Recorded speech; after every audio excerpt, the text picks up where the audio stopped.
അപ്പോൾ ഇന്നത്തെ വിശേഷം എന്ന് പറഞ്ഞാൽ ഞങ്ങൾ ഇന്നൊരു സിനിമ കാണാൻ പോവാണ് വർഷങ്ങൾക്ക് ശേഷം. അപ്പം നമ്മൾ യൂട്യൂബിലൊക്കെ വൈറലായിട്ടുള്ള ഇൻ്റർവ്യൂ എല്ലാം കണ്ടപ്പോൾ തന്നെ ഉടനെ തന്നെ പോകണമെന്ന് തോന്നി കേട്ടോ. പക്ഷേ നമ്മുടെ ശോഭ സിറ്റിയിൽ ഐനോക്സിൽ വന്നിട്ടുണ്ടായിരുന്നില്ല, എന്തോ PVR സിനിമ എന്തൊക്കെ പ്രശ്നങ്ങൾ നടക്കുന്നുണ്ടായിരുന്നല്ലോ. അപ്പോൾ അതിൻ്റെ പ്രശ്നമൊക്കെ കഴിഞ്ഞിട്ട് ഇപ്പോൾ ശോഭ സിറ്റിയിലാണെങ്കിൽ കാർ പാർക്കിങ്ങിനും ഒക്കെ ഒരു പ്രശ്നമില്ലല്ലോ. അപ്പം ഞങ്ങൾ വിചാരിച്ചു എന്തായാലും മറ്റേ വേറെ സ്ഥലത്തൊക്കെ ഉണ്ടായിരുന്നു, രാഗത്തിലും ഗിരിജയിലും ഒക്കെ ഉണ്ടായിരുന്നു. പക്ഷേ അപ്പോൾ കാർ പാർക്കിംഗ് ഒക്കെ പ്രശ്നമായതുകൊണ്ട് തന്നെ ഞങ്ങൾ ഇവിടെ വരട്ടേന്ന് ചോദിച്ചാൽ എന്തായാലും വേഗം തന്നെ വന്നു കേട്ടോ.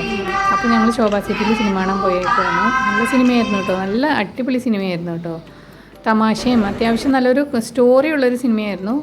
എന്നിട്ട് ഞങ്ങൾ സിനിമ കണ്ട ശേഷം ഞങ്ങളവിടെ ഫുഡ് കോർട്ടിൽ നിന്ന് ഫുഡൊക്കെ കഴിച്ചിട്ട് അവിടെ ഇങ്ങനെ വിഷുവിൻ്റെ കുറേ അലങ്കാരങ്ങളൊക്കെ ഉണ്ടായിരുന്നു. അത് ഇതുവരെ മാറ്റിയിട്ടൊന്നും ഉണ്ടായിരുന്നില്ല. അപ്പോൾ അവിടെ നിന്ന് കുറച്ച് ഫോട്ടോസൊക്കെ എടുത്ത് അവിടെയൊക്കെ ഫുള്ളൊന്ന് കറങ്ങിയിട്ട്, ശോഭ സിറ്റി എന്ന് പറഞ്ഞാൽ വേറെ വൈബാണ് കേട്ടോ. നമുക്കൊരു ജസ്റ്റ് ഒരു ലെഷർ ടൈം സ്പെൻഡ് ചെയ്യാനായിട്ട് പറ്റിയൊരു സ്ഥലമാണ് കേട്ടോ.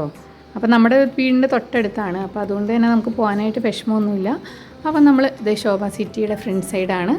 അപ്പോൾ നമ്മൾ സിനിമയൊക്കെ കണ്ട് ഫുഡൊക്കെ കഴിച്ചിട്ട് നമ്മളങ്ങനെ ഒരു ദിവസം സന്തോഷമായിട്ട് പോയി.